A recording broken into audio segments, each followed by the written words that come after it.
Nous passons à la question de Madame Cécile Untermaier.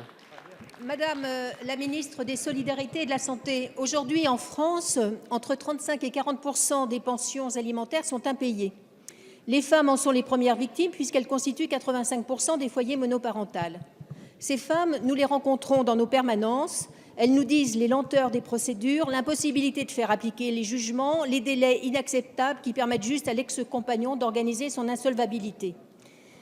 La loi justice, en ce qu'elle confiait au CAF le rôle du juge de fixer le montant de la pension alimentaire, a été censurée, entre autres dispositions, par le Conseil constitutionnel, suivant en cela nos observations constantes et répétées lors de l'examen du texte. Il est vrai que cette disposition servait d'abord un objectif budgétaire de la justice et cette loi ne s'est pas emparée du problème des impayés. Pourtant, les pensions alimentaires ont été l'un des sujets majeurs du grand débat.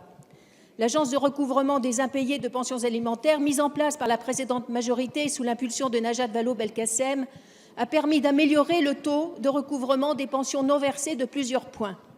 Mais les victimes redoutent d'enclencher une procédure pouvant dégénérer en conflit ouvert avec l'autre parent. Il nous faut donc encore progresser dans cette voie et faire en sorte que cette agence de recouvrement libère toutes les familles monoparentales de cette préoccupation. Alors, Madame la Ministre, dites-nous que des mécanismes de garantie simples et efficaces pour toutes les femmes qui le demandent seront mis en place pour mettre fin à cette situation inacceptable. L'intérêt supérieur de l'enfant, la dignité de la personne nous le commandent.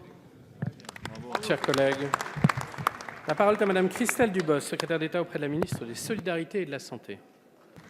Merci Monsieur le Président, Mesdames et Messieurs les députés, Madame la députée. Vous avez raison de souligner les difficultés particulières auxquelles sont confrontées les familles monoparentales. Elles ne constituent plus une exception puisqu'elles sont 23% des familles en être en situation de monoparentalité. Par ailleurs, ces familles, vous l'avez rappelé, sont davantage touchées par la pauvreté. 30% d'entre elles sont en situation de pauvreté contre 13,5% de l'ensemble de nos ménages. On compte ainsi 1 million d'enfants pauvres vivant dans des familles monoparentales. Notre politique familiale doit s'adapter aux réalités, aux besoins des familles et pas l'inverse. Notre système social, notamment pour les prestations familiales, s'est adapté depuis quelques années à ces évolutions. Les barèmes de la quasi-totalité des prestations familiales sont majorés en cas de monoparentalité et certaines prestations, comme l'allocation de soutien familial, sont spécifiquement dédiées sur ce type de famille. Par ailleurs, et vous l'avez rappelé, la création de la RIPA en 2017, adossée au CAF, est venue renforcer cette dimension de politique sociale. Elle peut recouvrer la pension impayée par les comptes du parent et verser une allocation de soutien en cas d'absence ou partielle de pension.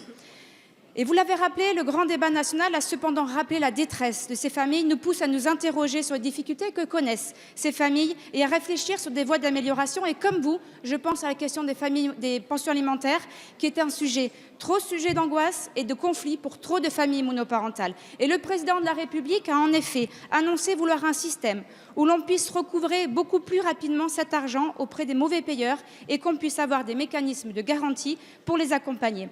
Donc on ne peut se satisfaire en effet du chiffre que vous donnez. La RIPA aujourd'hui existe, mais nous pouvons toujours faire mieux, nous devons faire mieux. Nous travaillons avec Agnès Buzyn à garantir le bon versement de la pension alimentaire, car demander la pension alimentaire, ce n'est pas faire l'aumône, c'est faire valoir un droit pour soi et celui de son enfant qu'on élève. Je vous remercie. Je vous remercie, Madame la Ministre.